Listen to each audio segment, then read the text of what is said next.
We're live. Yes, yes. Yes, yes. Welcome into the Tim McKernan Show. James Carlton of the Carlton State Farm Insurance Agency is a sponsor. He's online at carltoninsurance.net. Seth Goldcamp of Design Air Heating and Cooling is a sponsor. He's online at designairservice.com. Mark Hanna of Evergreen Wealth Strategies is a sponsor, and he's online at evergreen-ws.com. My name is Tim McKernan, joined by Jackson Burkett. And for the purpose of being honest with the audience, Jackson, we're fresh off of my second appearance on Movie Boy. We are, and a great appearance at that. Was it really, honestly? Oh yeah, I just love. It could have been better. I just love kicking it around. I felt like I could have been better. We're talking Landman. It's the Movie Boy podcast, which is also in the TMA podcast feed. Yep. If you're not subscribing to the TMA podcast feed, what shows you get? TMA, Tim McKernan Show, Movie Boy, Pepper and Genie. Spread Zone. Spread Zone. Yeah. Riz and Stalter on heaters last week, went 4-1, a half point away from being 5-0, both of them. Yep. Me, 2-3. Terrible. Well, still time. Thank you. Yeah, there's 1, 2, 3 games left. Yeah, it's perfect. Thank you. Go 3-0. That's all that matters. I got to tweet out a cute boy real quick. Yeah. So I'll catch Movie Boy. That comes out on Saturday. Saturday at 10 a.m. Yeah. It's a tradition unlike any other. Let's see. The cute boy's been tweeted out, and I feel good about the situation. Let me take a look. Wow. I'm going to take a look-see here. Wow. Well, I don't know how good I feel about the situation, but there's a lot going on here. I'm watching I just posted the GIF before watching the whole thing play out, and now that I don't know what this gentleman's mouthing at the camera. Okay. That seems to be a son of a bitch. Gender fluid. No. We always welcome you to email it. I mean, anything goes. T. McKernan at InsideSTL.com. And I mean anything. We had something happen on TMA this morning, and I also received a question about it, but in fairness to Jake Reynolds, I think he sent this in before we talked about it on the show, but I was brought in on something that even though Jackson was theorizing, I don't know if this was on Movie Boy or if we were doing this off air, okay, that we have done 10,000 hours of programming together. Probably. I mean, it's definitely in the thousands. Okay. So if you're operating on the premise that every 5 years is 10,000 hours of programming, and I don't know if that's accurate or not, I guess it could be. Yeah. I suppose we could probably figure it out fairly quickly. 250 times 4 is 1,000. So 1,000 hours a year. So about 5,000. About 5,000. Which means I've done about 23,000 hours of programming of this program. Right. I suppose it'd be about the math. I don't know. That I was completely unaware of, and that is there is a portion of the TMA audience, I don't know how to describe that, but passionate listeners of the audience who I gather communicate in a place about the show, but I don't know that, but that's my gathering, believed that Martin Kilcoyne killed Dear Deidre articles on the morning after. And I had no idea because the day before on TMA, I don't even know how this came up, but I think Doug was talking about people hating him. And I said, yeah, I don't think you're as hated as much as you think. I said, I'm very comfortable in that I am the most hated, and I think that the second most hated would be Martin. Yeah, I think so. But I didn't know that. I feel like you get lovingly roasted. Yeah, mine's a ribbing. Ribbing, yeah. But now is the fact that Martin is hated as much as because this portion of the audience believes that he killed Dear Deidre. I'd never connected the dots. I just read the text inbox, and I'm like, oh, some people really don't like Martin. And I have to tell you, that is not an accurate premise. Right. So Jake Reynolds sends an email at 7:47, and I feel like this morning on TMA, we talked about it around 8:45. So I don't know how the hell Jake saw into the future. Wow, kismet. But he said, Tim, can we get this? This was for QFTA for TMA today, because we were kind of doing a QFTA and TMA because there's absolutely nothing going on. But I loved the show today, for the record. Agree. You enjoyed it? Yeah, really fun one today. Tim, can we get the full story as to why Dear Deidre made you come in from vacation and why it's no longer part of the show? Love TMA Walrus #1. And then some people started to text in that it was Martin. And I'm like, where does this come from? Yeah. But as I said, I think this was off the air. I said to Jackson, I said, it's certainly unique. In my life experience, it's a unique thing. But at the same time, it's a good thing that it exists. And then my theory is it's a TMA Reddit page, which I was planning on going on. And then I had you and Iggy and I don't recall who else. It certainly would have been Doug or Martin, because I think they are oblivious to it, say you really shouldn't do that. And I can't remember what your analogy was. It had something to do with a tent, I think. Yes, that sounds like some shit I would say. But he got on the phone with me, and I was like, and after he explained some things, I'm like, oh, okay. Then I guess it's then. But I guess that's where this goes on. Yeah. I didn't say you shouldn't. I just said you're not going to accomplish anything by doing it. And it would just be you're entering into a world of pain. It's just not. There's nothing good there. So for the purpose of, I'm happy. Like I always say, I'm happy to tell any story. I would like to talk about anything, but if this is what's believed, then this provides me the opportunity to do it. But then I guess then it's not believed when I say it. So then it's kind of like, what's the point? But I guess some people will believe it, whatever. So what happened with that was, we're 2 months into the show, and I took vacation the week between Christmas and New Year's. I believe you did as well. Mm-hmm. This was 2024. Thank you. And Martin always leaves at 10 o'clock. That's the deal. I hate to kind of tell people this, but he doesn't go to onboarding. Mm-mm. That was the deal. Yeah. He would do 3 hours that he negotiated with Hubbard. So anyway, so therefore, since you weren't there and I wasn't there and Martin left at 10, that left the final hour that particular day for Chairman Kurt and Doug.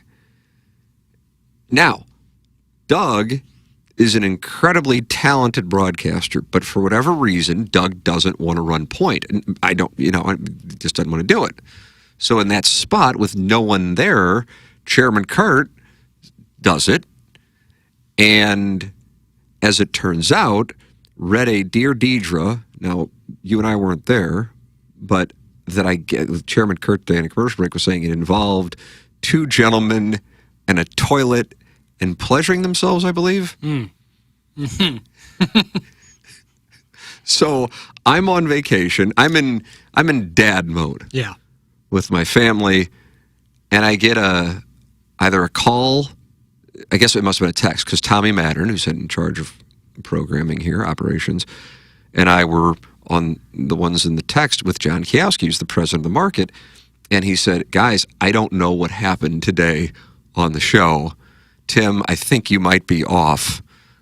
I don't recall. I mean, this is, this text is more than a year ago, but we got all kinds of complaints about what the guys did today, and we needed to have a conversation. And I'm like, what in the hell did Doug and Martin do with me? Like, what could they possibly have done that could have been a problem? And I was thinking it must have been a misunderstanding. And so I sent something to, we have a group chat, and I said, what could have happened that...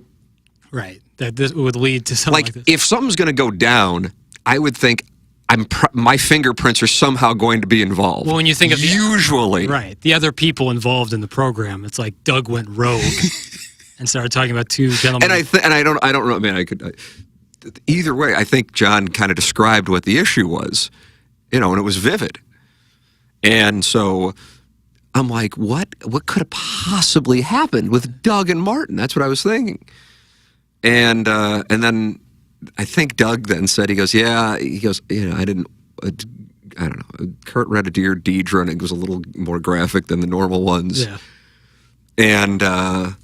And so that's what caused the issue. Right. It really was, if anything, it's something that we laughed about. Yeah.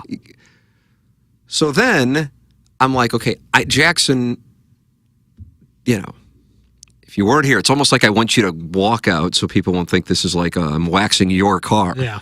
But Jackson has this wonderful work ethic, this great attitude. I don't know if you've ever had anybody who's worked on this show who didn't like you. I can't imagine. Not like there's been a billion people working on this show. Yeah, but Plowhawk really had a bone to pick you with and the me. Plowhawk were sideways, absolutely. But I'm like, I'm not going to, I'm going to come in. It's not a big deal. Right. Like, I'm off, and I've got at the time, probably 2-year-old running around. I'll still get home by 11:30 to be with my family. And it's probably me only coming in for a day or two because it's that week between Christmas and New Year's where there's holidays. And, Kurt is not, I guess he is by definition, in part, an hourly Hubbard employee, but he makes his living from Sound Story. Doug doesn't want to do, it's the only thing that Doug, really, I'm sure he would do it, Yeah. but it's not like it's like something but he just, I guess Kurt did. I don't know what the hell When happened. given the choice, Doug would say, I'd rather. Right. not. And Martin's deal was Martin's deal, so it's like, I'm happy to do it. I'll just come in, because if there was a problem, you help put it to bed. You just get the, I don't know the volume of the complaints, but it was something that was big enough that John reached out to me and Tommy. So I'm just like, it's not like I'm in some location. I just have time that I need to burn, so I'll come in and I will do the show. Mm-hmm. And then that was it. Yeah. There really wasn't anything else to it. But I didn't know that in some listeners' minds, and I know I'm talking to like a sliver of the listening audience, but they believed that Martin killed Dear Deidre's.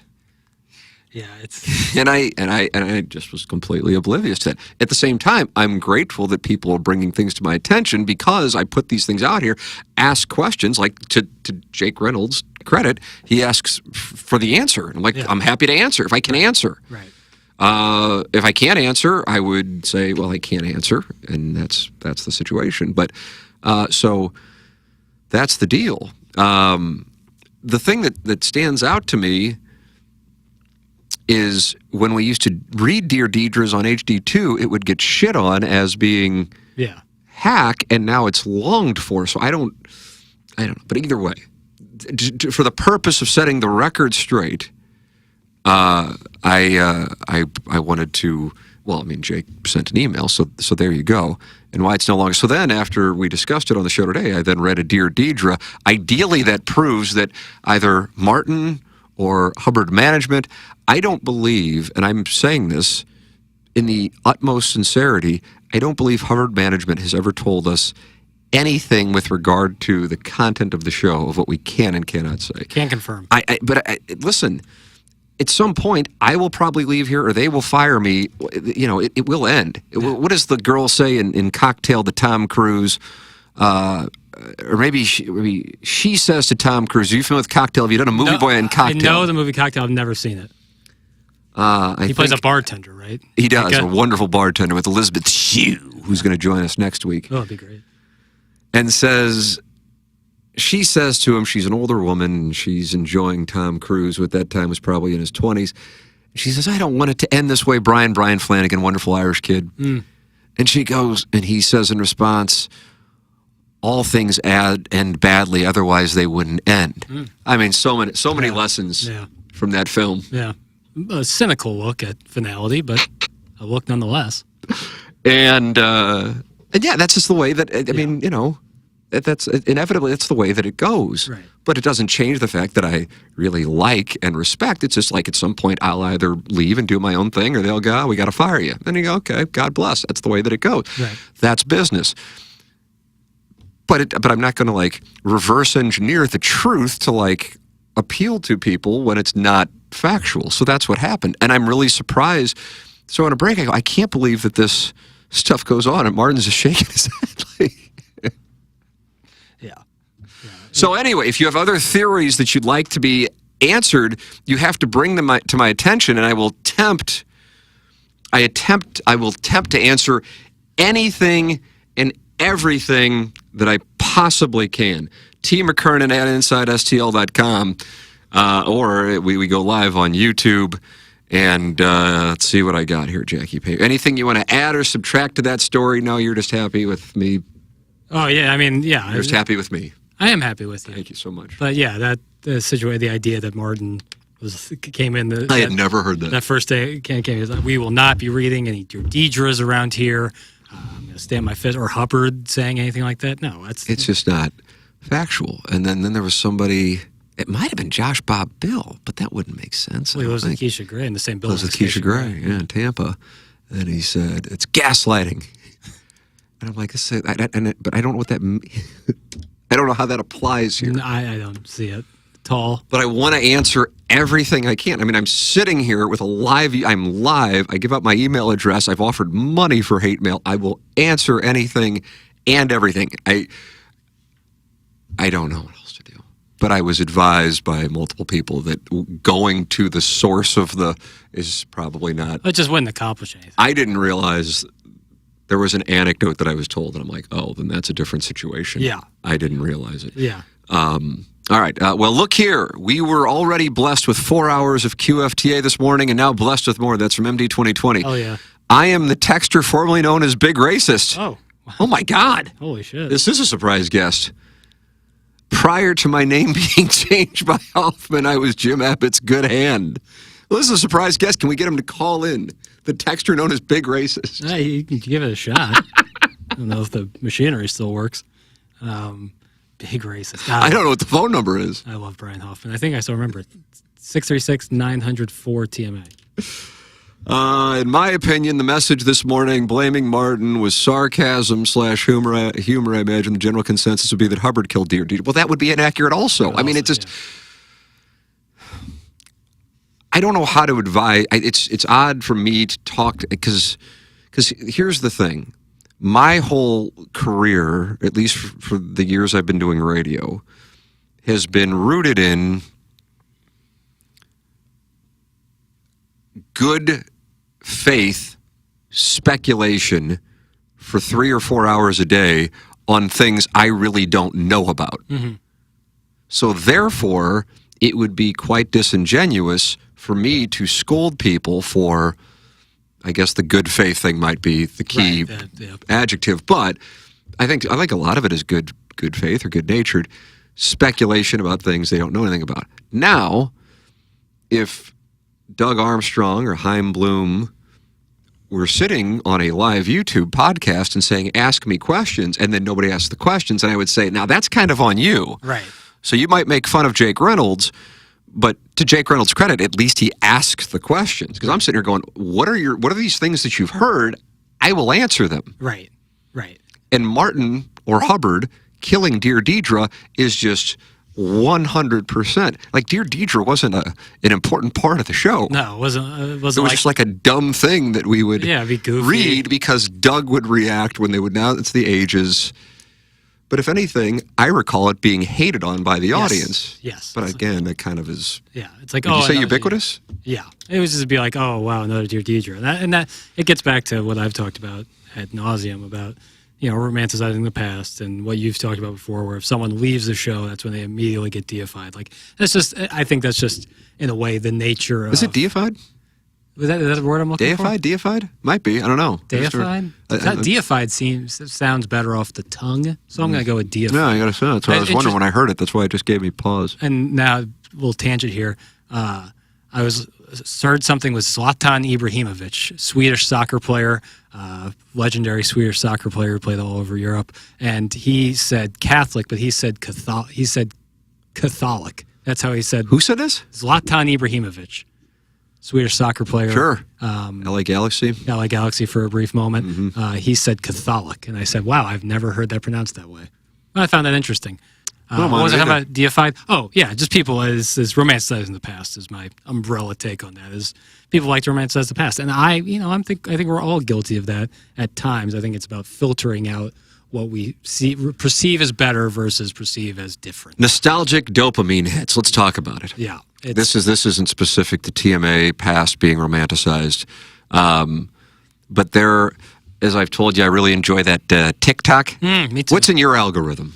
A lot of basketball stuff. Yeah, probably I don't have that. In the summer, I get a lot of golf stuff. I've got some beautiful woman looking like she's in shape in her 30s walking through it. It looks like the Wynn lobby or Encore lobby. Yeah. Ooh, I've gotten some good. What that means? Weird golf, casino background stuff is Justin Falk trade, Sopranos Dan clips. Le Batard. Yeah, Le Batard. Sopranos clips are awesome. Because the other day I got the one where Ralphie is justifying, spoiler alert, murdering like a 21-year-old girl who was pregnant with his child, and says, A, she was a hooah.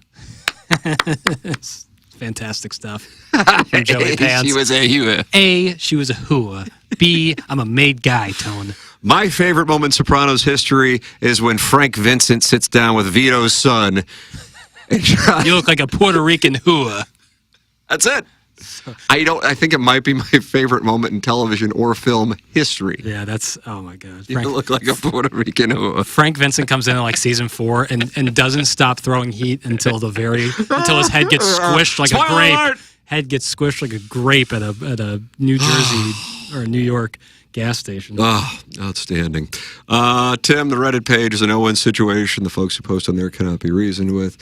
Yeah, I mean, that's I understand that, but you guys, and I say this in general, I mean, here are some people that I actually know who did we lose the internet? Are we good on our little broadcast here? Yeah, I just got a notification on my phone. The Wi-Fi network Hubbard front does not appear to be connected to the internet. We're on Ethernet here, baby. Okay. This live stream's on Ethernet. Anyway, as long as we're good, we're good. The hell was I saying? Oh, Jake, who I've met and I've talked with before, and Andrew Clay Long said that the thought process was that Hubbard killed it. These are people I know and are they're good. They're using their faces and names and so on, and they're also wrong about it. But I guess the difference would be if it's good faith. Now, if you still don't believe me after I said it, then that's disappointing. But I can't control it. Yeah. So, for example, Jim Montgomery, he tells the story on the Fast Lane that the Blues were only given 15 tickets to the Blues Hall of Fame thing. Now, I don't believe that. That doesn't mean I dislike Jim Montgomery.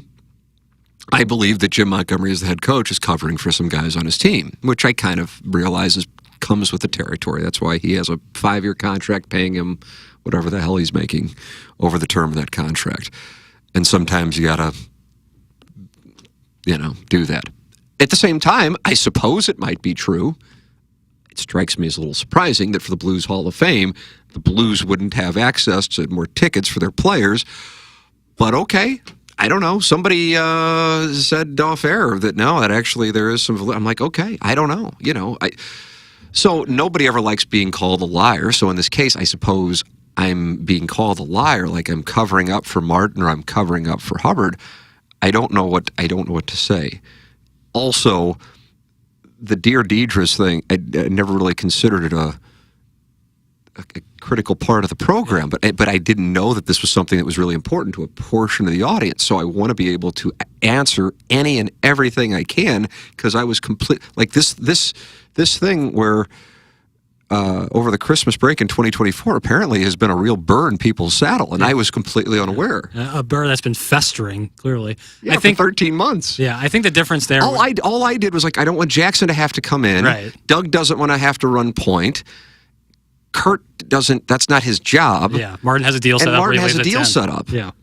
So the fact that Martin would stay sometimes later just because I'm on vacation, I mean that's kind of him, but that's not the deal. Right. That's not the agreement. So it's like I'm not really doing anything. I'm just sitting at home and I'm up anyway, and our family doesn't get going usually until the late morning, so I'll just come in. And I think I did one day that I wasn't. It wasn't a big deal at all.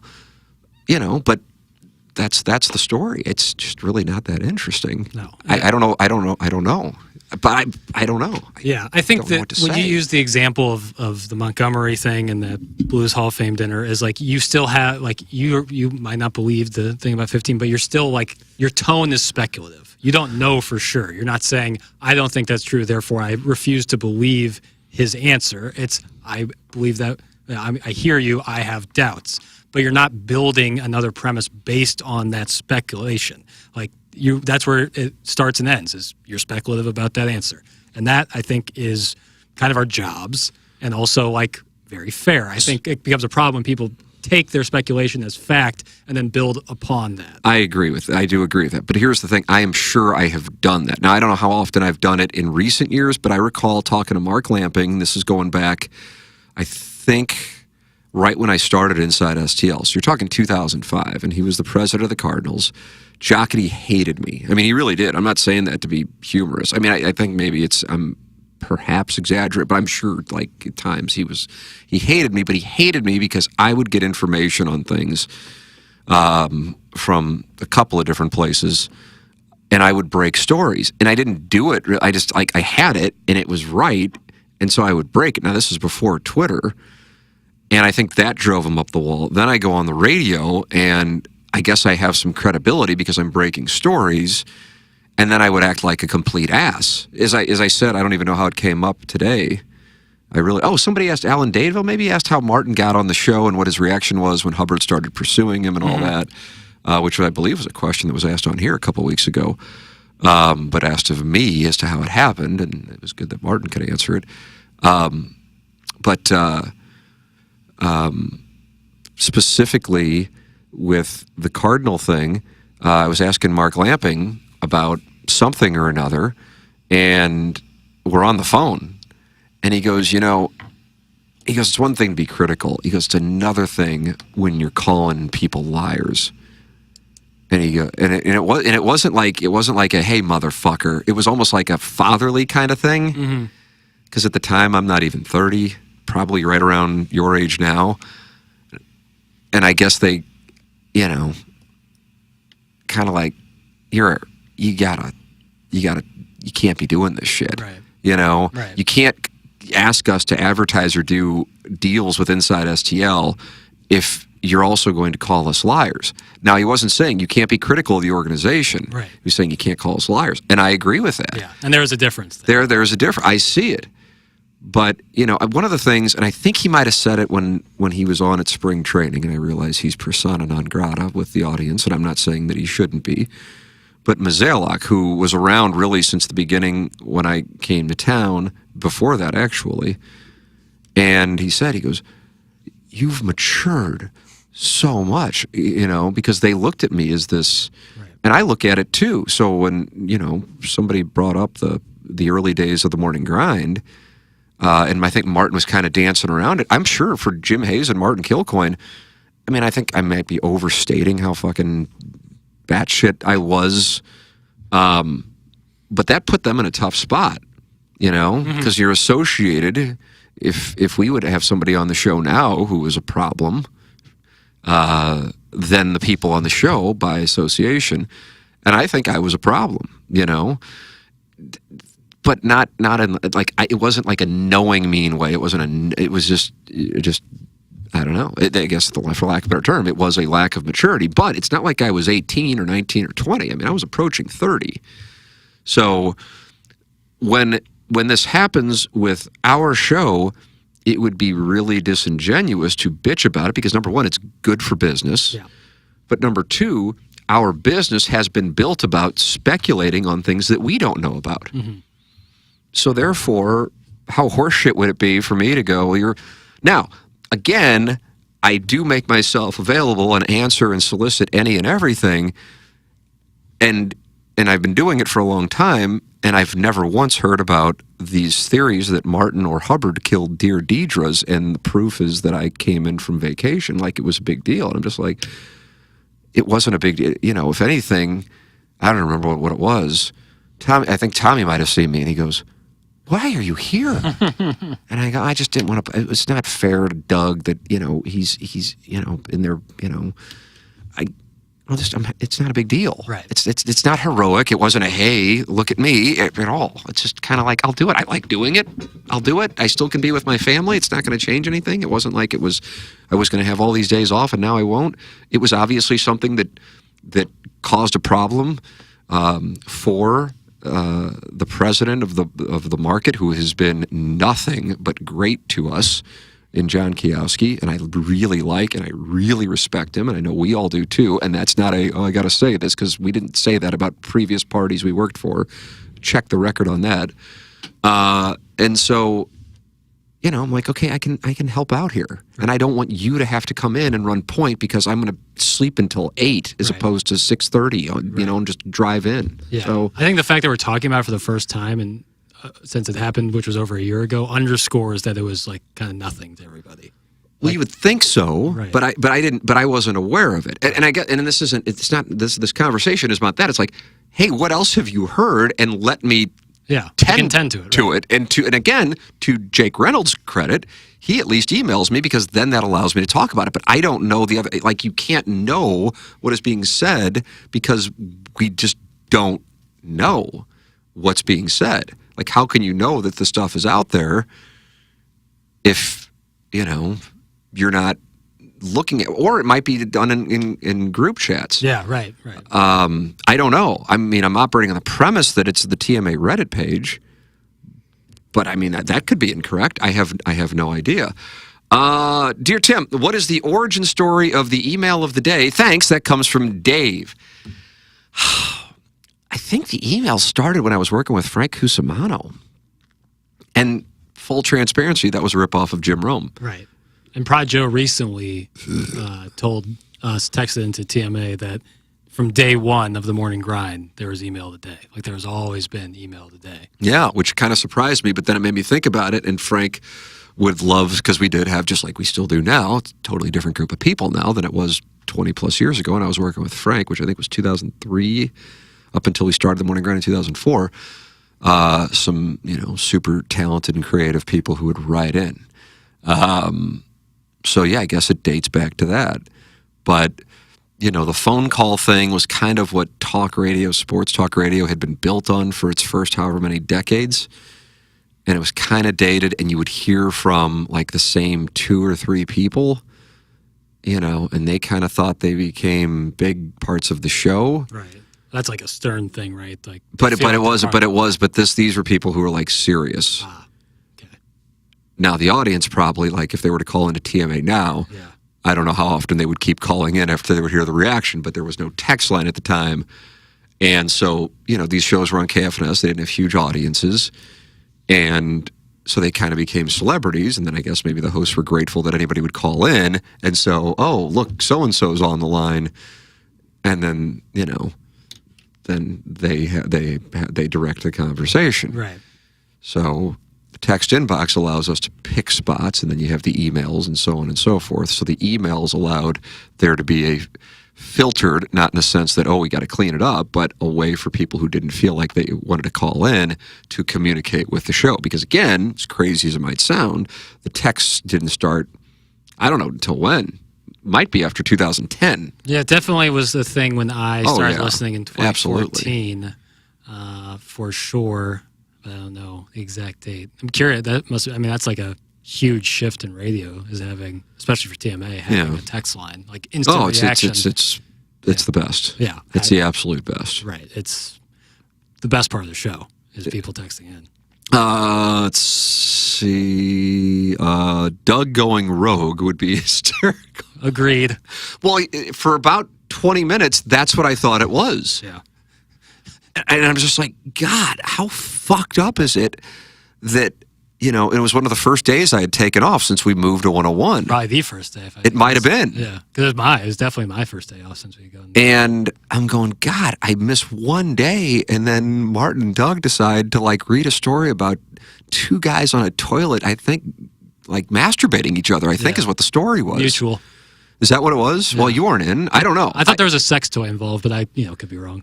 And I'm going, God, that's so fucked up. I didn't know that was something that, they really wanted to spread their wings. Now that Tim's gone, we can finally talk. And I'm going, and I was thinking, I'm like, well, here's what I actually thought. When I got the text message, I'm like, this can't be right. Yeah, that's what I remember. Yeah. You thought like, oh, they're like hearing like TMA all day or something. Yeah, I don't know what it was. Or it was somebody who had an issue with the show just in general, and so they're making shit up. Right. And then they're writing from a bunch of different burner accounts and sending emails to John. Right. And then John, is asking what this is all about. That's what I thought, because I know, or I thought I knew, that Doug and Martin were hosting. Yeah. And therefore, if anything, it's going to be, probably heavier sports. Yeah. Whatever. Just like that. That's just not going to be said. Mm-hmm. It's not even like on the. So that's. So I mean, it's in on our end is people who actually lived it and know what happens. It's like an amusing little anecdote. Yeah. But the fact that there are people who think that Martin killed Dear Deidre's, or Hubbard came in and had a sit down with us and said, "You guys got to stop these Dear Deidre's." Yeah, seriously. And I think it was the day after Christmas, maybe. It's the idea that, like, Doug's like, "Merry Christmas, motherfuckers." Here you go. Let me tell you about a Dear Deidre with two guys on a toilet together. Right. Which doesn't seem like it'd be a very efficient way to do such a thing. God. Much like, hold on a second. We got a lot of stuff going on here. Oh, Jackie Papers. Oh, Jackie Papers. I lose track in the YouTube chat. Brody Herman. Information machine. Yeah. Do you have any good Frank Opinion stories to tell? It's a nice question. I hold Frank Opinion in such high regard for his talent and his business acumen. I would tell you this. There are a lot of different pieces that I would consider to be the foundation of this show. Frank Opinion, and me somehow becoming aware that Frank Opinion sold his own advertising in his deal with KTRS, was probably the lifeline for this show and a critical thing. I don't know this. This is throwing it out there, that in between, I'll just say we'll start in 2000 and go to 2020. I doubt anybody in St. Louis broadcast, television and radio. I think I got to take Mike Shannon out of the mix because he had a wonderful deal with the Cardinals, and God bless him, he deserved it. I don't think anybody that made anything close to what Frank Opinion made. I doff my cap to him, and he wasn't getting a paycheck. He was doing it himself. That's the game. So that's the business side, which I have a great deal of respect for. And then the talent side, his ability to tell a story and his wit, but then his kind of, he doesn't give a shit if you like it or not kind of approach. I'm just a huge fan. And then as far as his kindness, but I don't think he would describe himself as kind. I still have this voicemail on my phone. Probably be violating a code here if I played it. From Frank Opinion. I guess now you have the transcript. Tim, it's Frank Opinion. I'm in the car, so I can't text. Want to wish you Merry Christmas. This was sent on December 23rd, 2021. So I think that was our last day at KFNS. Yeah, it was. You know that. Look at you. Because I had COVID that day. I did not. Wow. I was not. I didn't. I appeared only on the phone on our last show on KFNS. How about that? Yeah. Fun facts for don't tell, which I'm sure I knew at the time, of course, because I was probably there. I was talking all the way up until the point where the doctor came in to shove the swab up my nose. I was still on. You were still on the program. I was like, all right, fellas, I'm going to have to let you go here for a second. Got something going on my nose. I want to wish you Merry Christmas and good luck at your new gig. I think it's fantastic. Let's see. When I found out you were pulling the plug on that place, okay, well, it might now. No, now it's getting good. Yeah, that's why I'm glad I didn't just hit play. Yeah, seriously. Dump. I mean, hope you're doing well, and I know you will do well. I'll talk to you down the road. And that's just a, because it's not like we cross paths often. He's doing afternoons, we're doing mornings. I really hold him in super high esteem, talent, business acumen. And again, it wasn't like, that's just like a I don't know, kind, I guess, thing to do from somebody who wasn't, like he would, I don't think he has Twitter or Instagram or anything like that, but if he's doing it on there for everybody to see. It's the quote that I always say, the true test of character is what you do when no one's watching. And that's exactly what it is. That's kind of my test, actually. Yeah. you know, so I think that's it. I think you hit the nail on the head. Right. There was a private, like, he didn't know anybody I was ever even going to talk about it. Fuck, I had borderline forgotten about it until Brody Herman asked about it. Yeah. But I hold him in really high esteem. Like, he checks in a major way all the boxes on the way to go about doing it business-wise. Talent, I suppose, you can't control, but running a show, and he happened to also have ridiculous talent. And then also, like you said, Jackson, no, he didn't know that was going to be public. And it wasn't public until just now. Let's see. I think some people are romanticizing the Dear Deidre era. It had gotten stale. That said, didn't KG read a lesbian letter or something on air and it went over poorly? That's Brian Henshaw. Taped away. It was not lesbian. It was two gentlemen on a toilet, I believe. I don't know. Either way, the text... It's only lesbian Dear Deidres are allowed on 101. Exactly. Yeah, that was the corporate edict. Yeah.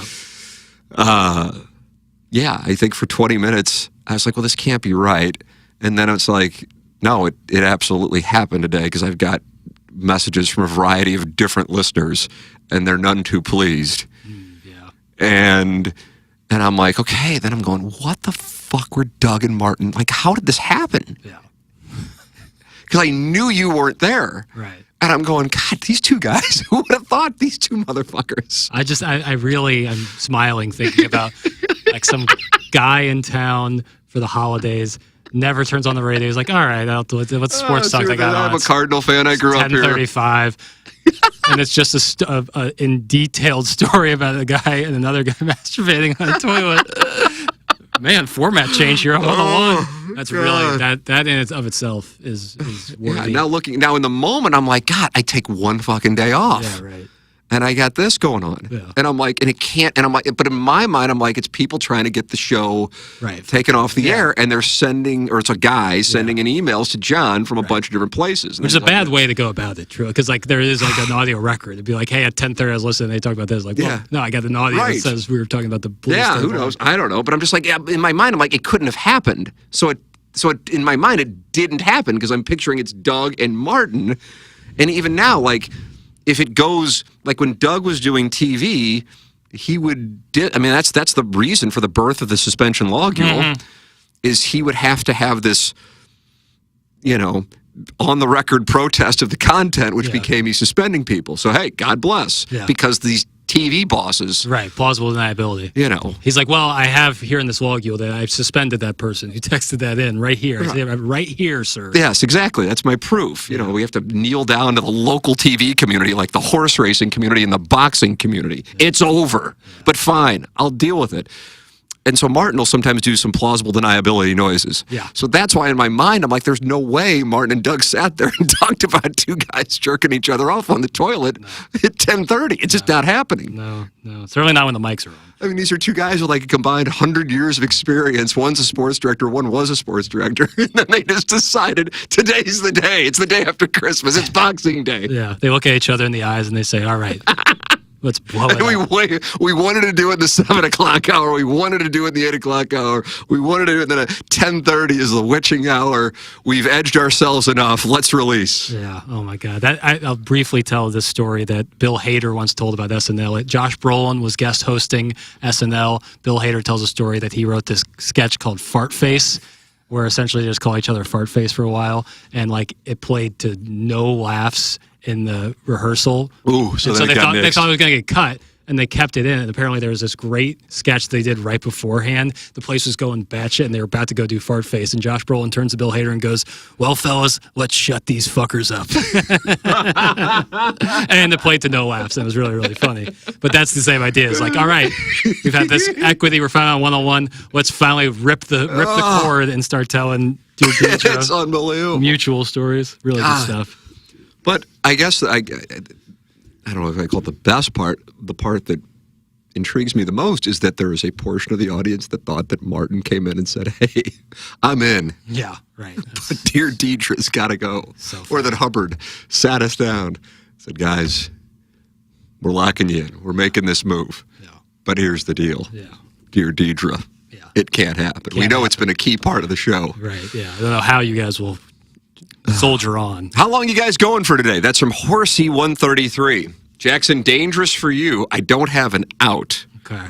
I have a soft out of 3 p.m. Fuck you. Soft out. Gross. Soft out. Well, I'm in fairness, I'm becoming a James Carlton client today. Let's talk about it. This afternoon, I am becoming and he's going to be here. He's going to be here, so we're going to James Carlton needs to come in here. James Carlton comes in and he brings up topics, kind of like Brody just did with Franco Pinion, that I'm like, God, those are great questions. Yeah. And he's always like, I don't need to come in. I mean, I go, no, you're great when you come in. Yeah, well, he has a radio background. He is A+. He comes up with he's kind of like you, the balloon party. He knows how to ignite me. Let's see what we got. What's your guys' take on the G League level players going back to the NCAA? Stupid, but at the same time, I don't know who's going to keep them from doing it at the moment, which is also speaking to the stupidity of it. So you got a guy who played in the Pistons G League who's now going to go back to Alabama, am I correct? Yeah, and then there's a Baylor player. The rationale they're using is like because players can get paid in college, they're earning similar salaries in the G League. They're not getting NBA minutes. They're not actually playing in NBA games. They're still essentially just developing like a college player would, getting paid the same as a college player would. So what's the difference between them going from the G League to college basketball? And then fair, like Europeans can play pro before they could play pro. I guess maybe not go to college, but then go straight to the NBA. Like that's the rationale they're using. Ultimately, I don't care. The best college players are still better than those G League players. And so those are the guys who shine and will eventually play in the NBA. So there it is. That's a Jackie Papers basketball take, which is better than anything I got. Let's see. With 2 Doggies players being shut down for the preseason, are we going to have a competition on who can be the worst sports team? Battlehawks and SLU save us. That's from the Forest Park Ranger Corps. Jackson, I know, and then just like with college basketball, I yield to you on the Doggies. Well, the Cardinals have entered the chat, and they're looking to join that race to the bottom, I would imagine. No. But I would say of optimism, I'm most optimistic probably. I'm going to start talking outside my purview. Probably the most confident the Cardinals will be a little bit better than expectations. Oh, is that right? So the over-under is 72.5, I think? So I say that it might be like 74 or 75 Look wins. at that. Yeah, I think 75 wins is probably Okay, Jackie Papers on the record going over. Let's see. Would the St. Louis market size even be interested to the NFL? Yes. So it's probably, would St. Louis's market size be of interest to the NFL? I'm editing on the fly here in the YouTube chat. I'm assuming even without the lawsuit, it doesn't seem like the St. Louis market in general would even be an intriguing option for the NFL. It's from Justin Brace 8464 in the YouTube chat. Yeah, I agree with you in general with what I think the NFL's goal is. If I'm not mistaken, Robert Kraft did a long interview yesterday with Sports Business Daily. Jackson, are you familiar with any of that? No. I thought he did, and talked about the NFL's goal to go global. So I don't want to say knowing that because I don't know that, but I mean there's a primary source who's an owner. That is where their eyes are. So when the conversation regarding St. Louis getting an NFL team comes up, it's like, I think they would probably find 10 cities in the United States before they would go to St. Louis. But then I don't really think their goal is the United States. So now you're allowing, take your pick of whatever massive cities into the conversation. And you have a city that at the moment is not trending upward. It would strike me as very surprising if St. Louis were to get an expansion team. What would need to happen, in my opinion, would be a team is desperate to relocate, and you would have somebody such as Dave Stewart of Worldwide Technology want to be the owner of the franchise, and a building would be built in 364 and 141 in that area. That, to me, is the way that it would happen. As far as an expansion team to St. Louis, it is something that I would say, I guess you could never say 0.0%, but it's 0.1%. Yeah. And it's just something that, unfortunately, I'm I've come to terms with. What were you about to say there, Pappas? Well, there's many NFL teams that play in cities that are smaller market size than St. Louis. In St. Louis, next to Orlando, but they're not going to put a team in Orlando with Jacksonville, Tampa, and Miami already occupying the state, and you can get to those places relatively quickly from Orlando. Is the biggest market without a team, I believe, maybe Portland? Portland is at 23, one spot above St. Louis. St. Louis is now 24. Jesus Christ. When 24, I started but Indianapolis. Camo V, we were market 21. I think when my dad was selling advertising, we were top 10 market. Indianapolis, Nashville, Pittsburgh, Baltimore, Green Bay, Kansas City, Cincinnati, Las Vegas, Jacksonville, and New Orleans and Buffalo. Yeah, New Orleans would be something I'd be curious on. That's not me like with knowledge. I mean, listen, I have had in the last 30 hours, a text exchange with, and then a phone conversation with Senator Eric Schmidt about this exact topic, and somebody I work with, Mark Mantovani, on this very topic. So it's not. Listen, there are people who are in, either smart people who ran for office in the case of Mark, or somebody who is, one of 100 United States senators who are, greatly interested. It's greatly interested. And I don't think that the lawsuit is the issue. I think it's St. Louis's position as it being a, relatively speaking, smaller market in the United States, when I think the NFL's goal is to go beyond the United States. So in that sense, I don't think the lawsuit is the issue. It's that this is not where the NFL wants to go. Right. But I don't think the NFL wants to go to, Portland either. No. And it's not because Portland's protests or whatever else, Tucker Carlson told you. It's just because they want to go to they have grander London plans. or Berlin or something like that, or Paris. Hell, I don't know, but that's where they're going. And by the way, I don't know that. I think if it's going to happen for St. Louis, it's going to have to be a relocation. Yes, I think the NFL with their next move. Don't expect that either. Yeah, their next move is not going to be one of a smaller Midwest city, in the grand scheme of things, relative smaller city in the Midwest. They think they have very grand plans, like you're saying, for international expansion or something. But right now they have 32 teams. Like, they're in a pretty good spot, and obviously bring in money hand over fist. So, like, I just don't see St. Louis being like, all right, our next big move, Q1 move, is to get St. Louis. You're not going to impress many people in the boardroom, I don't think. Yeah, I would. It's just, listen, I love it. I really do believe.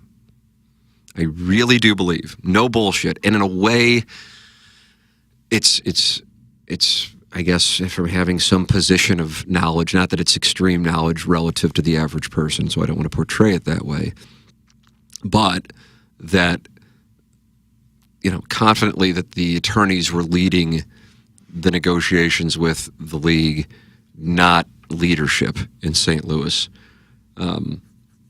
And that's... Does it mean we would have gotten an expansion team? No. But I think St. Louis, if you had the opportunity, it was in that time period. Because really, I think if you're aware of the facts with regard to the situation for Stan Kroenke, as crazy as it may sound, I don't really think you can fault him for the business move that he made. I know that people do and will continue to, and I understand that. But one of the key elements of the conversation regarding the Rams leaving this area is, I think locally it's portrayed as St. Louis was going to build him a stadium. And they were. He just had to put in $700 million of his own money in addition to staying in a place that he no longer was obligated to stay in. And you pulled up this morning on the show, because the topic came up, that the Rams are... Number two. Number three. No, sorry. Number three as far as valuation by Forbes. Yep. And they're, $10 billion valuation? 10.5 or something, yeah. And I believe that is a 5 to 7x increase since they were in St. Louis. So St. Louis... See, I wasn't around, and I didn't cover... I mean, I was around, but I was 7, when the stuff was going on with the football Cardinals. So I can't speak to that. On this one, I feel like I can speak to it. I don't think St. Louis helped itself, but at the same time, I don't know what St. Louis could have done because it was a unique circumstance that you had somebody with enough money to privately fund the building in Los Angeles. And that, when it was all said and done, is the reason they're there. And that's it. I believe that if Dean Spanos, I'm not sure on Mark Davis, but if Dean Spanos could have privately funded the building, Dean Spanos would have been in Los Angeles. Yeah. And the Chargers would be in Los Angeles, and Dean Spanos wouldn't be Stan Kroenke's tenant.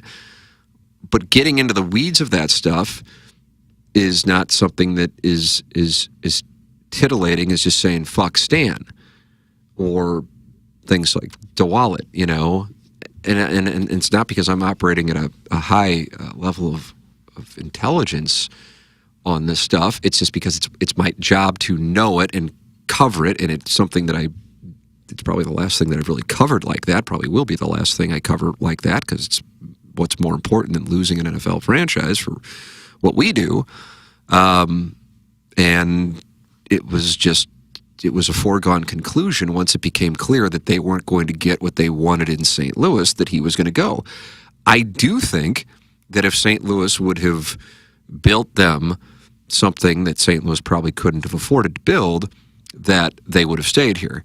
I think a lot of people disagree with that. I think I'm in the minority on that as well. I don't know, but I think that they would have. Most people, I think, believe that the moment he exercised his right of refusal, he was gone.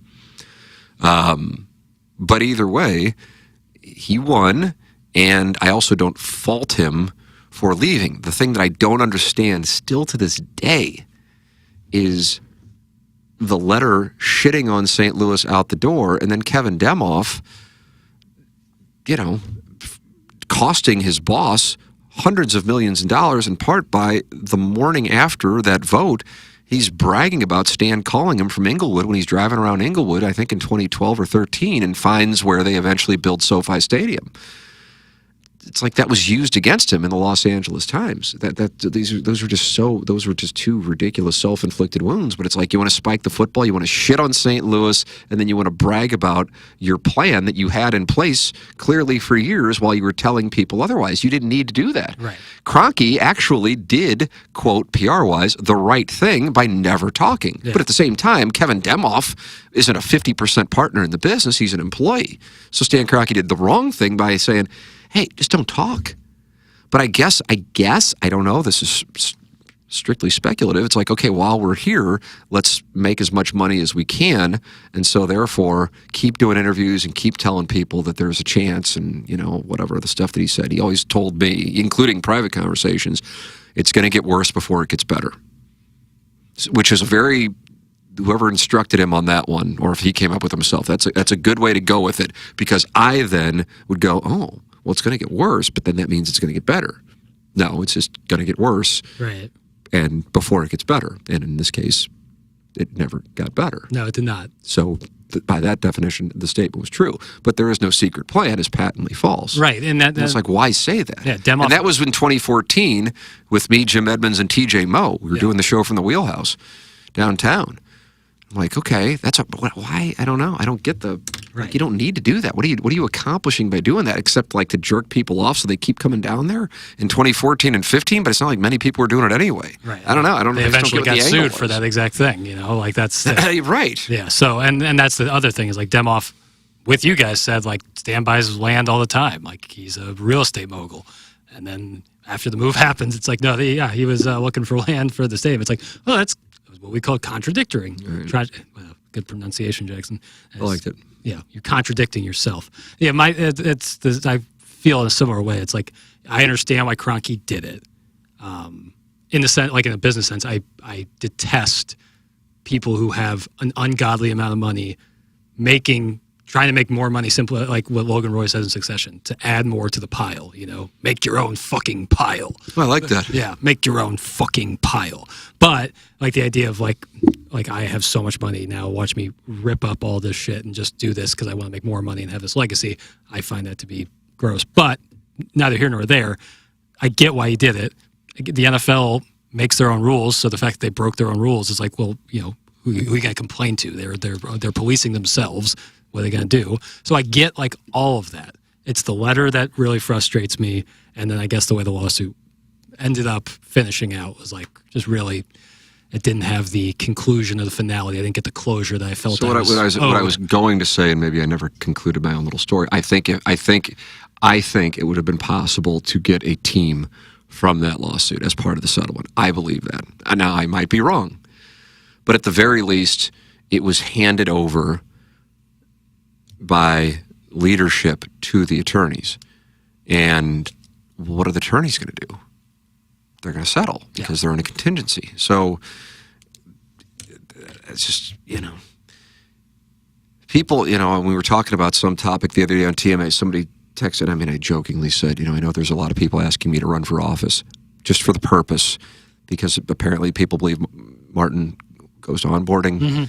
When I'm saying that, I'm joking. I also do manual labor, not much. And just because I went to St. Louis U High, there isn't some kind of edict on that. And there are zero people looking for me to run for office. And for the record, I think I would be the most unelectable person to ever run for office, should I run for office. But with that all said, if somebody said, okay, what can you do to change things? Well, I think there's great potential here, but a lack of leadership. And bold leadership. But I think there is great opportunity here. That's why I continue to say I would buy stock in St. Louis, even though I realize that sounds absurd, because at the moment you're sitting there going, the stock continues to go down. How could you possibly say that? Well, that's the time to buy it. But I also think there is incredible potential here. Unfortunately, a lot of our best and brightest leave and go to other markets.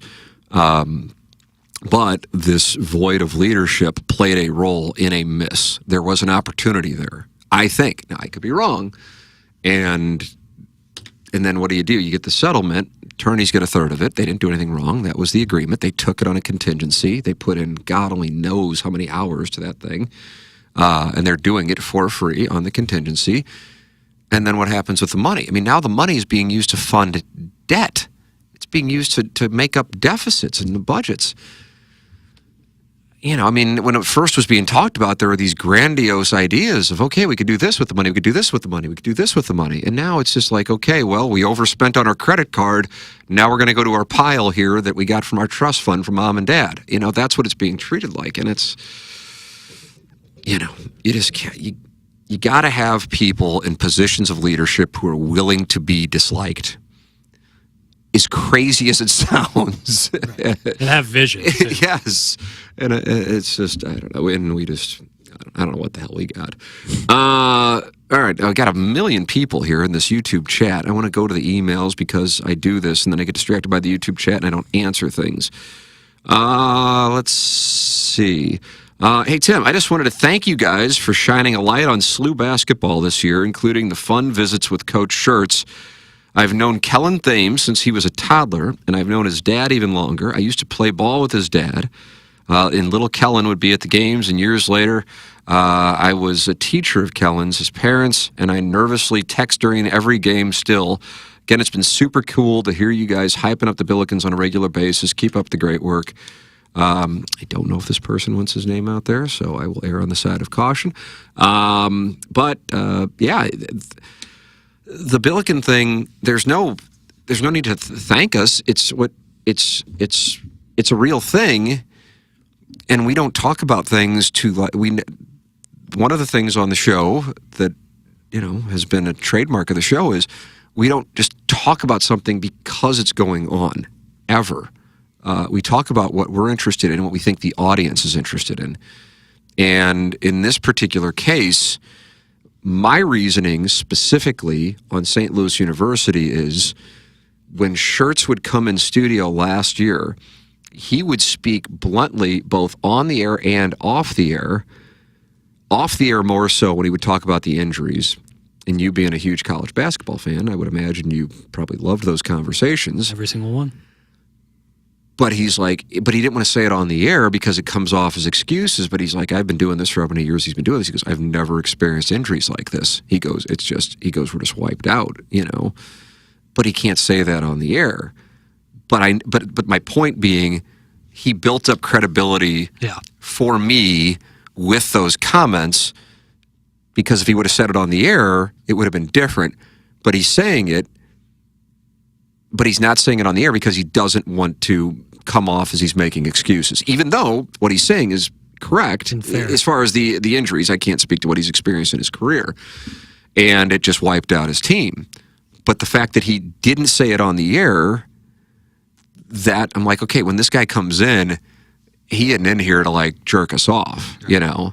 This guy's, you know, a good guy and somebody I can buy into. And so in one of his visits earlier, you know, in the season, probably right before the season started, Jackson, he was just so high on the team. And he goes, you know, he I think, again, don't know on air offer, but said the transfer portal for basketball is like speed dating. You kind of gotta quick, to shit or get off the pot situation, and you gotta hit. Yeah, and then on top of it, not only do you have to get the right guys, they have to gel with the system you're playing, and then the guys were already there.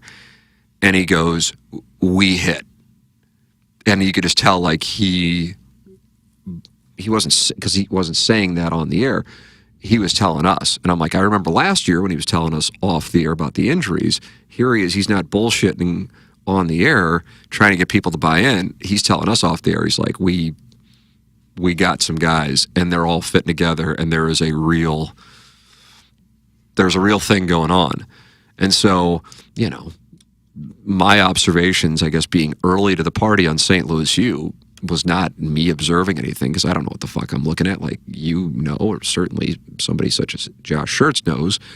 I just have a guy on the inside. It's like I got my Bud Fox getting information, except he's the head coach. Yeah.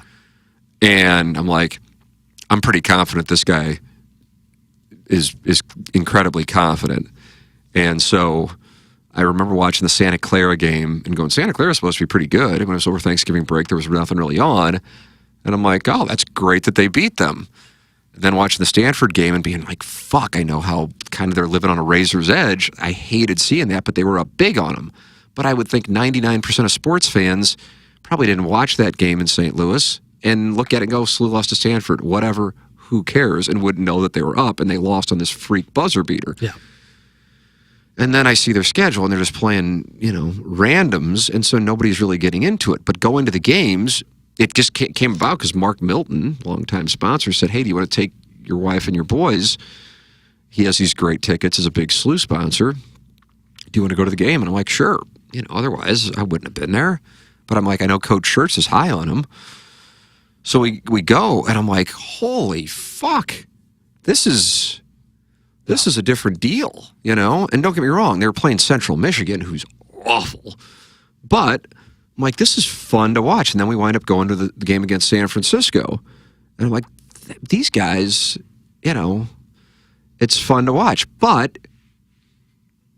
what's the best win? I guess it's VCU at VCU. Yeah, road win at VCU. Santa Clara? Yeah, but the road element is just so important. All right, Santa Clara was a neutral site. Yeah. But, I mean, that's what you got. Right. And we haven't seen them go up against, you know, the one that I always use as an example, but I'm sure you could rattle off 5 other teams, but I've just seen them in person as well, is Illinois.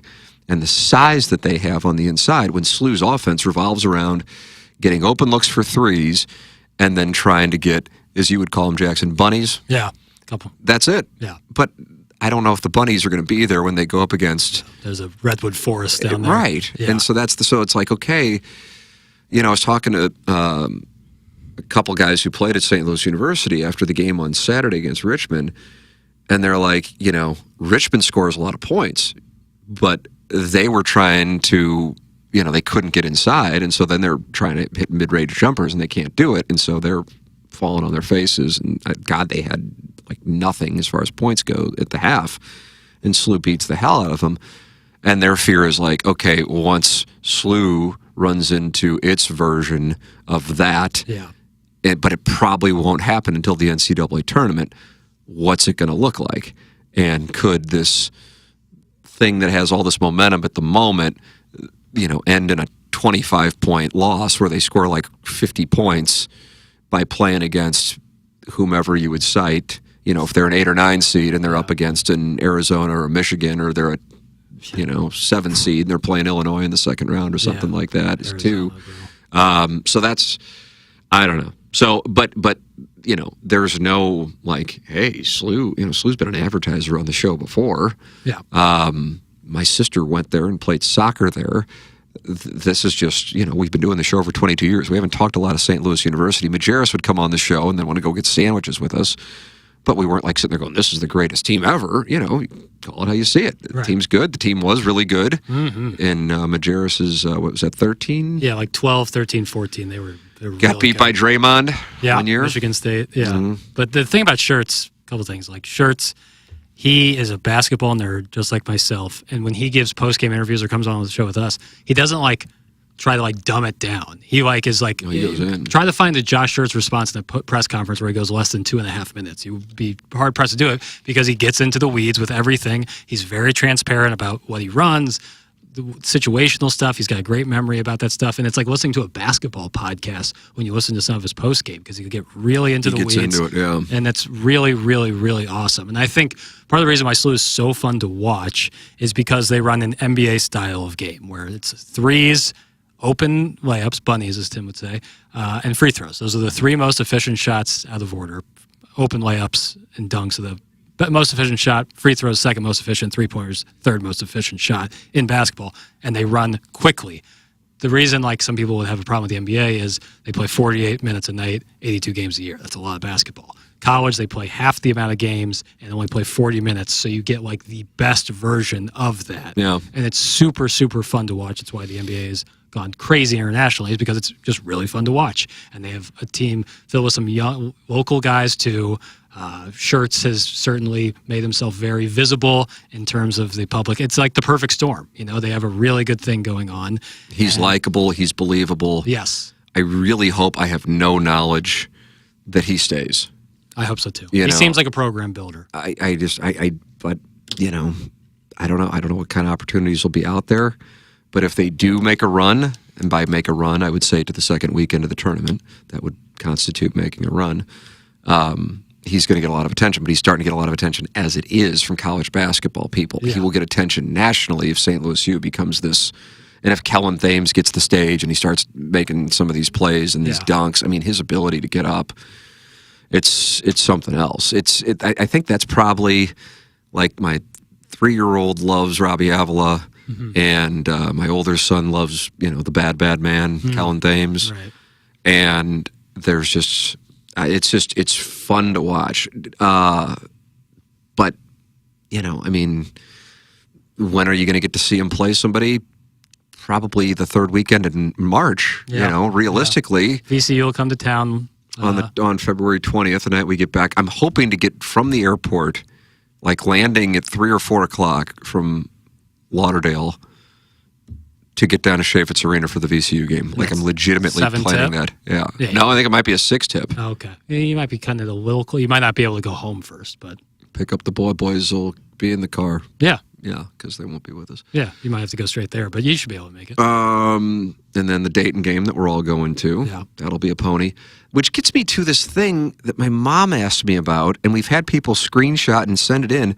This thing that Nikki Glazer and John Hamm are going to be at the Billikens game against Dayton. Now, I wouldn't like that because I want our appearance to be there to be the big deal. Right. And I'll be honest with you, if they're there, it's going to overshadow us. Yeah, that would be fucked up.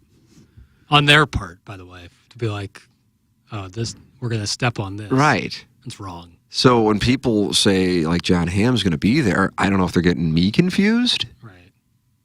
Right. It's like if Will Ferrell comes out as the second guest on Letterman. Like, now the first guest is like, well, what the? Yeah, I got cucked. I can't compare It's myself. cuck This season. is unbelievable.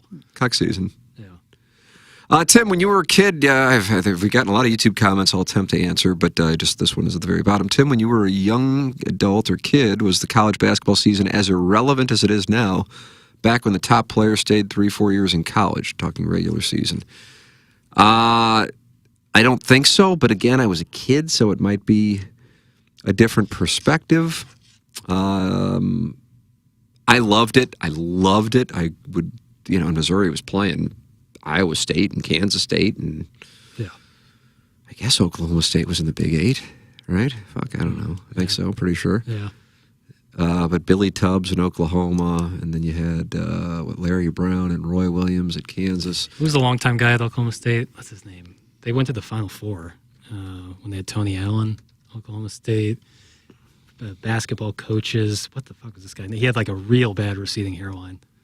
I say was a guy with the receding hairline. I don't think you have receding hairline. I got to continue to say that. Oh, I do. Is that right? Yeah, but you're thin up top. It's not as bad. It's not as bad. God damn it! History. Give me the history. Oklahoma. Larry Sutton or Eddie Sutton? Eddie Sutton. Yes, Eddie Sutton. That's Larry Sutton's a former Cardinal utility man who never coached Oklahoma State. Eddie Sutton. Eddie Sutton. You like to give recommended listening and reading? Yeah. Recommended viewing. Just type in on TikTok or YouTube Tony Allen Final Four story when he was at Oklahoma State.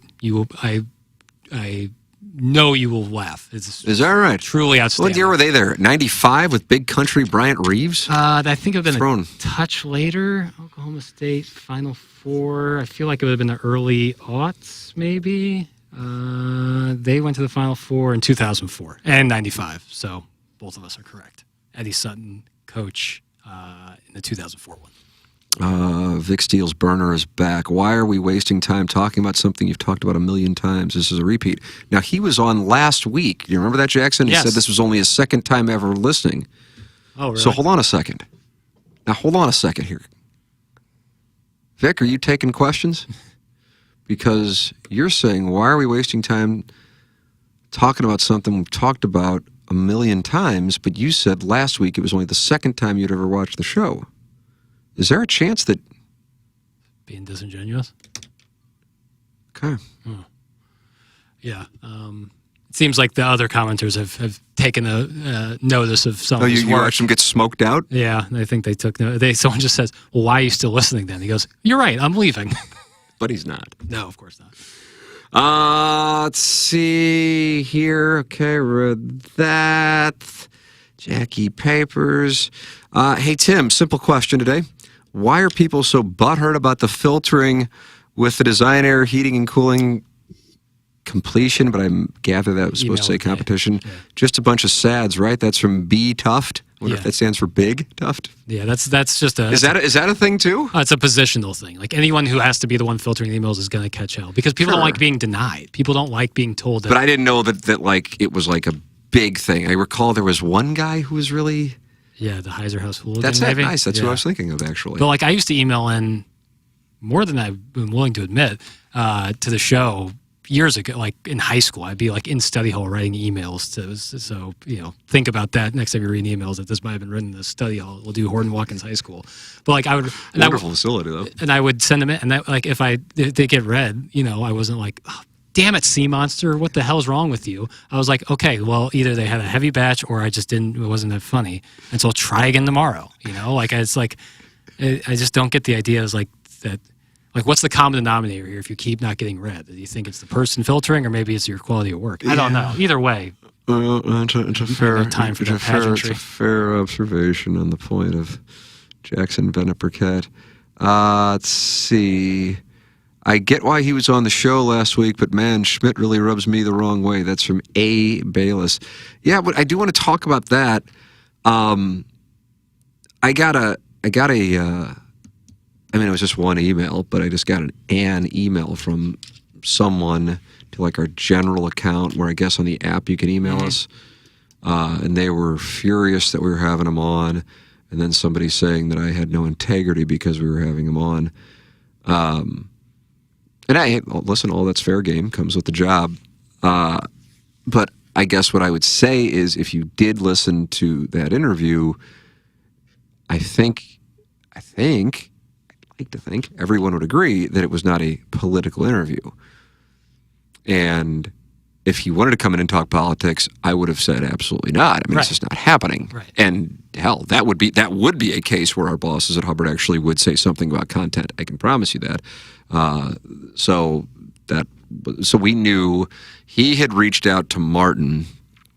I didn't know he was a TMA listener. I guess Martin said that before, but I didn't realize like the depth of how long he's been listening. And I know he's friends with Brian McKenna's nephew, who I know, who was involved in the Dotem this past year, as they both worked together in Jefferson City, and listen, I know it's not like I'm oblivious to him being a polarizing figure. Ryan McKernan is who I'm talking about. But he had written a letter that we talked about to the Big East commissioner, and then he is on the Commerce Committee, and there was this meeting in Washington, D.C. regarding NIL. Now, if he wanted to come in and talk about ICE or Trump, Amendment, then it's a no-go. Right. But I didn't think that was what was going to happen. And then before the interview, we made that clear that, and he's like, oh God, I'm planning on here to talk about that stuff. But listen, if people didn't like it, they didn't like it. That comes with the territory. I understand. It's not like I think, hold on, you're wrong, fuck you. No, that's cool. That comes with the territory, and it's not like this person here, A. Bayless, is saying that. After the interview, he asked for my number and Doug's number, and then he's texted me a few times since then, and we've exchanged texts. And then with that NFL thing that came out from the KMOV interview, he kind of wanted to set the record straight on that, because that's when I read that interview, I'm like, what in the hell is he talking about with the NFL? Right. And so he said, hey, I said, you're welcome to come on and clarify. He goes, I think it'd just be easier if we can talk during a break whenever you get a chance. So after we had, I think, Rutherford on yesterday, I called him, and he goes, hey, just so you know, he goes, I did an interview, and the person asked me about 20 questions, but it wasn't an interview where I said, hey, I think something's close at the NFL. So I get that, and then what happens, but I understand this also from the reporter standpoint. He talks about the NFL. What's the most interesting part of the interview? Probably that. So then you put that in a headline, and then it becomes this thing. And that's kind of the nature of our industry at this moment. And I don't think the reporter did anything wrong. And on the part of Eric Schmidt, I don't think that he did anything wrong by reaching out. He wasn't condemning the reporter of the interview. He's just like, I don't want people to listen to this or read that article and think that we're in the red zone with the NFL, but I do want them to know that people are still working on it and thinking that it is a possibility and having conversations. So that's what that was about. Politically, I would imagine Eric Schmidt and I would have little in common, but going back to the beginning of this podcast, I have had plenty of people in here when I did interviews who I disagreed with in a major way, but it wasn't ever a case of, okay, fuck you, why'd you say this? Oh yeah, you said this, but I remember when you tweeted this. What was that about? That's just that. That's not saying I'm right, and some might say it's wrong to not, but that's not been my interviewing style on this podcast. It's more conversational. I can disagree with somebody and still want to hear their perspective. But in this particular case, listen, if we would have started talking politics, so yeah, you're exactly right. Because ever since January 6th, we're like, no more politics on the show. So this is a senator, but a senator talking about SLU in the Big East and the NIL and the transfer portal, which he is involved in, being on the Commerce Committee. And then yesterday it was because of the NFL thing, and that was a KMOV interview. Let's see. Papers. Anything else? I say anything else, and there's no possible way that there would be anything else. But that's just like a time delay tactic. As I scroll through emails. No, I get that. No, I get this fucking canker sore. A motherfucker. And you never had a canker sore. Never had a canker sore. I did have one large whitehead on my lip that I did have to lance myself. God help us all. Yeah, didn't love doing it. You had to light the end of the lance to sterilize it. Didn't love that, but I couldn't also be walking around with what looked like a mini marshmallow on my lips. Oh, God. Get rid of that. It's a bad beat, but yeah. Luckily, I've not had a canker sore, because I also know that those are hell. Oh, it's brutal. Yeah. I keep putting this crap on it. Yeah. God, it's brutal. Anyway, talking is actually relatively painful. But I want to answer every question I can. Yeah. And I appreciate when people ask questions. Yeah. I just to give you a moment here, I complain about the complexion, my pale alabaster skin, or my receding hairline, but I was really blessed. Never really had a blemish. Never ever had acne. Never had anything like that. And I know some friends who had to deal with that and the hell they went through with it, both medicine and self-esteem wise. So count my lucky stars to deal with that. Amen. Let's see. I can't say I'll answer everything and then not. So I want to read through things. Jackson, what do you got on your dossier for the weekend? Anything? For the weekend, probably stay warm. Snow coming down. The snow thing really intrigues me. Yeah. Because, so like, before we got going with this, my wife texted me and said, do you think I should just change the birthday party? Our son's birthday party's this weekend. And like the place where we're getting the cake from is closing early on Saturday because of the weather. I'm just like, isn't it? It's 5 inches of snow. I don't understand this. I don't. And you know me, Jackson. Mm-hmm. I'm not the we've gotten soft guy. Mm-hmm. And I know you because you're the son of a principal, superintendent. It's about principal, yeah. And so you're coming at it from, you see that side of it. Mm-hmm. But I don't recall, I don't understand. This is just an observation. This isn't like a take. It's just an observation. Like, if we're going to get 5 inches of snow on Saturday, I'm just surprised that would be like something where businesses are closing early. But I don't know. This was not commonplace, and I'd be curious what has changed to make it commonplace. Yeah. I don't have an answer. And certainly one of the things would be insurance, and then liability, and it might be as simple as that, and then you can close the case. I don't know, but and maybe if we would have had like a couple of snowstorms that shut the city down in December or earlier in January, people would be like, "Oh, fuck this! I don't care. I'm still going through with my life." Yeah.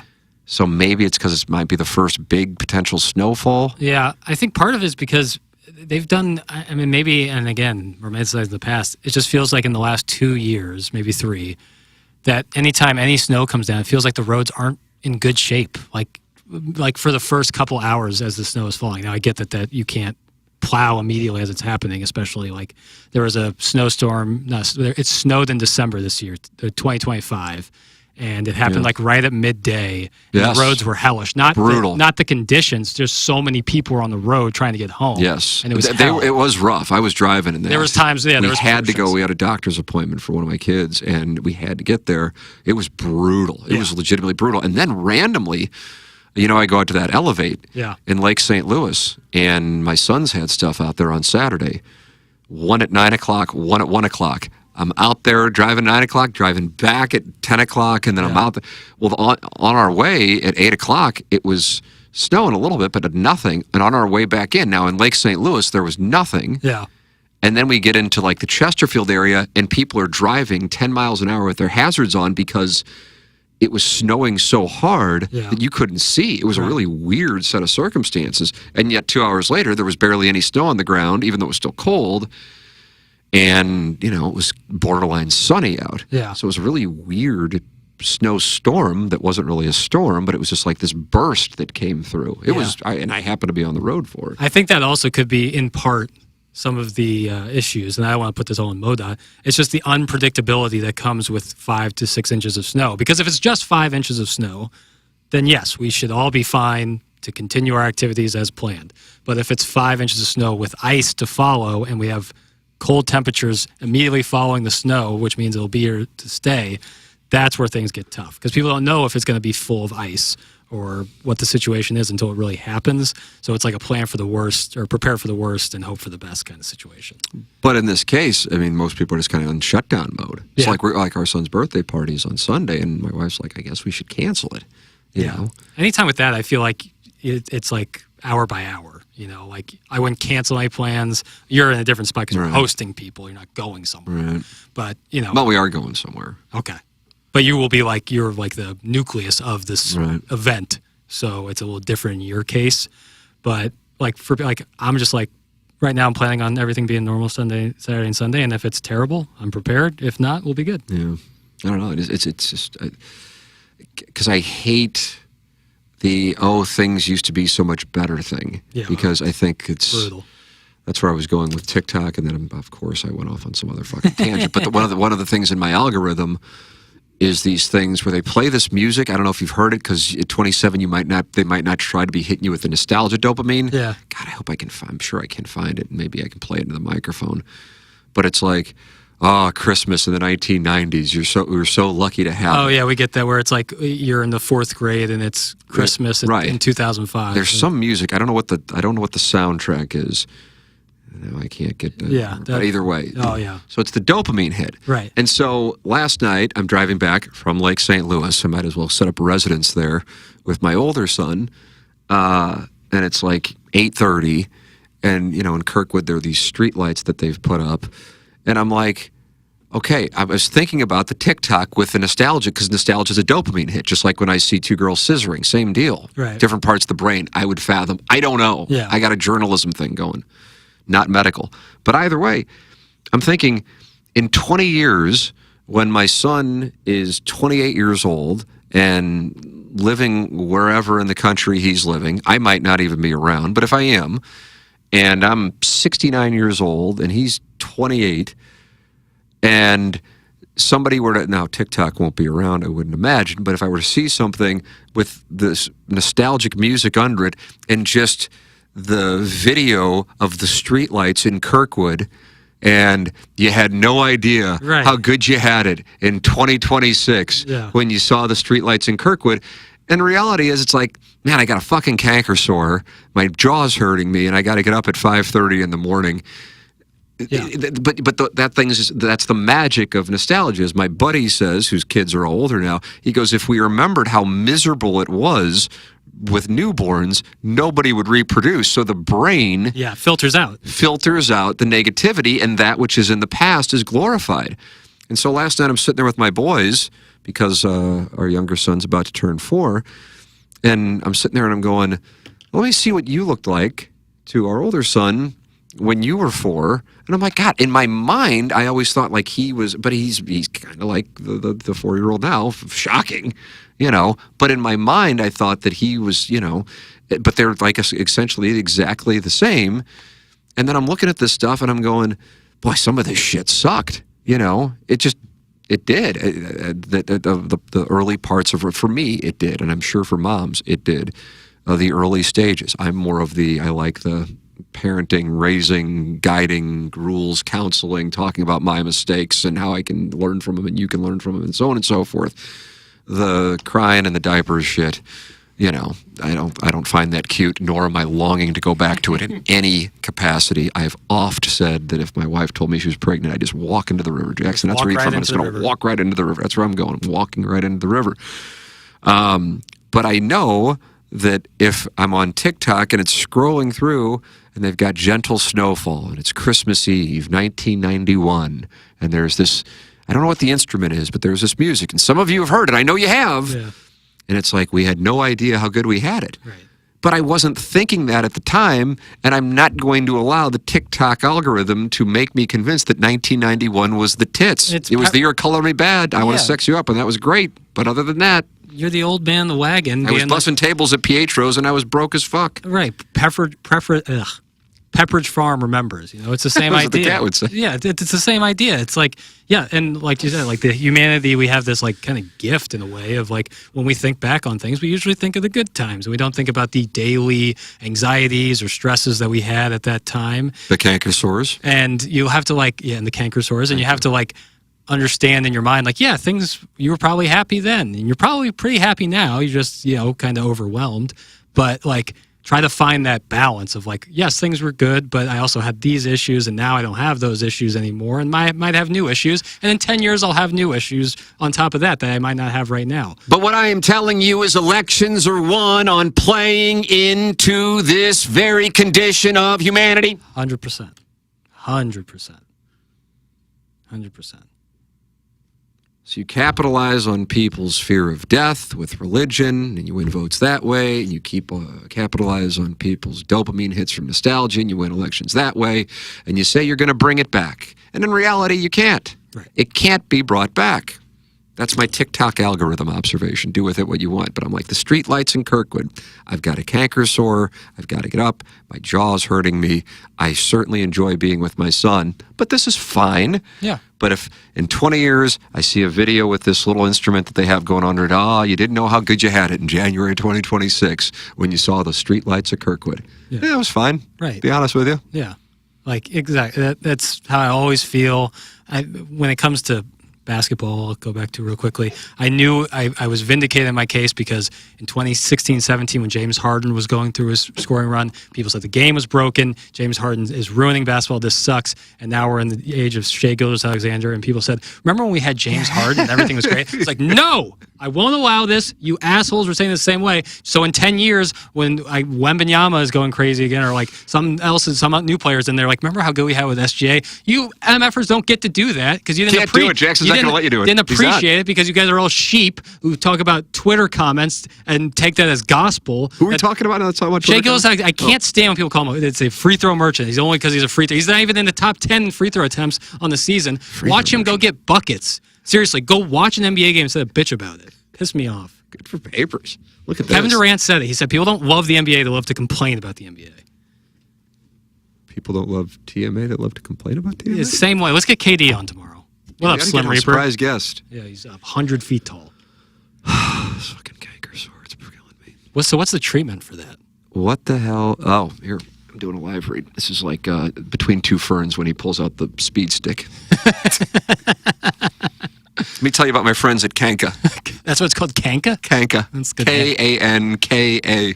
Oh, and it's like gasoline that you put on the canker sore. What's that? What's the applicator? Is it a brush? Here, look at this. It's a little Sibian end. Oh, yeah. Look at that. And you just put that sopping on the canker sore, and it burns like a motherfucker. Is it like a jelly? It looks like a jelly. It's like a syrup of some kind. A balm of some sort. Yeah. Holy shit. What the hell is up with hot girls making sourdough bread on social media? Boy, I just looked up at the YouTube chat, and that's the question I saw. Oh, no. Is that a thing? Yeah, but it was a thing in the pandemic. That's where it got hot.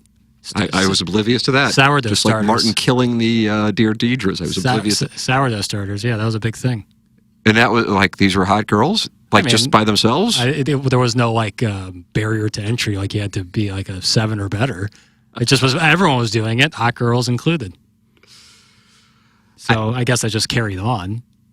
Nostalgia is just longing for a lack of responsibility. That's it. That's from J Sam 21. Game ball. That's what I think. Because like when you talk about like when you're a kid, the 90s, like Christmas in the 90s, yeah, you didn't have student loans to pay off. You didn't have a mortgage to pay. You didn't have 2 kids of your own. Like, yeah, things were better. You had no responsibility.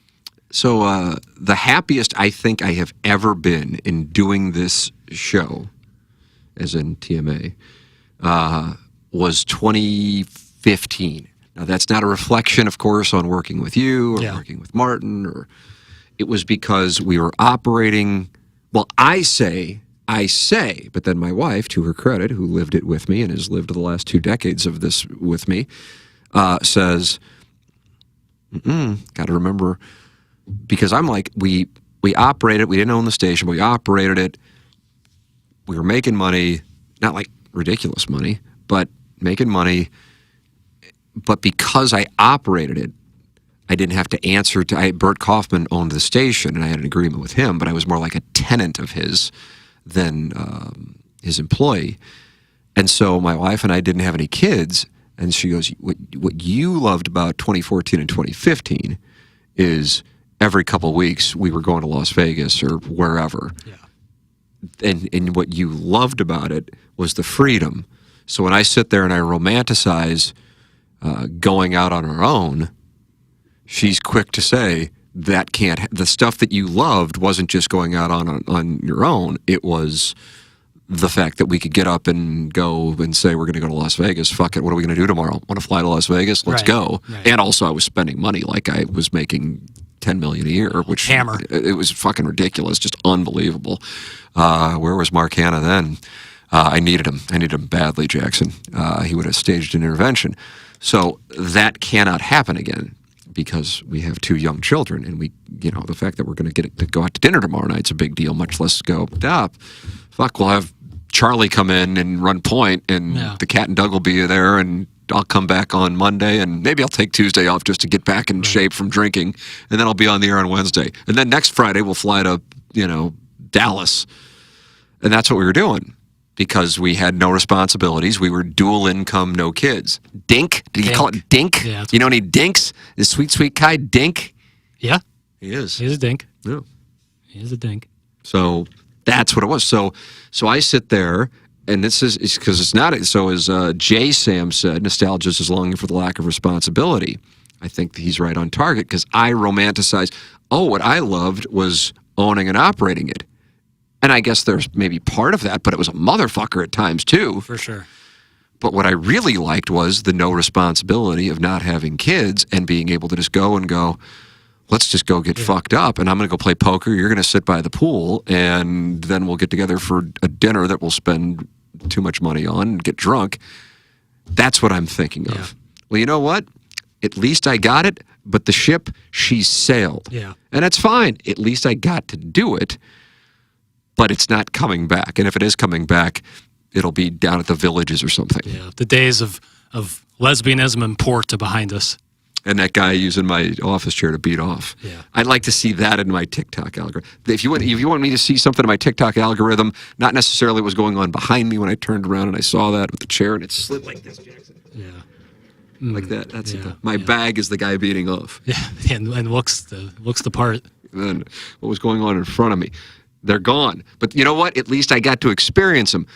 That's what I want in the TikTok algorithm, not a bunk bed in the 1990s with a PlayStation. There's just a faint sound of like someone mixing macaroni and cheese in the background. You're like, oh, I know. Now I know where I was. Nobody wants to deal with it anymore. Rather cancel than tough it out. Oh, this is a snow thing. Yes, no take. Yeah, that's the magic of the YouTube chat. Yeah. Because they're not doing anything wrong. I'm just catching them out of context. Nobody wants to deal with it anymore. Rather cancel than tough it out. As a father of 3, one born in December, do a family thing, reschedule the friend thing. I see what you're talking about. You're talking about the birthday party. Got it. Yeah, I think we're probably going to wind up rescheduling it. Because I would hate for the guy to have a birthday party and then nobody's there. Yeah. That could fuck him up. For sure. Need that. Although, I don't know. Tim, that elevate's a great place. It's Brad and Weldon Spring. Papers went out there. Can confirm. That is dope. That place is great. That place. I have put more miles on my car in the last 4 months. It's unbelievable. Yeah. I swear to you, I think I only had 25,000 miles on my car, and now I have 29,000 miles. Yeah. And I know that sounds ridiculous, but this was like in August, I think I had 25,000 miles, and now I have 29,000. And there were some Columbia trips in there. For sure. So that's 250. Yeah. So I guess if you did 4 Columbia trips, that's 1,000.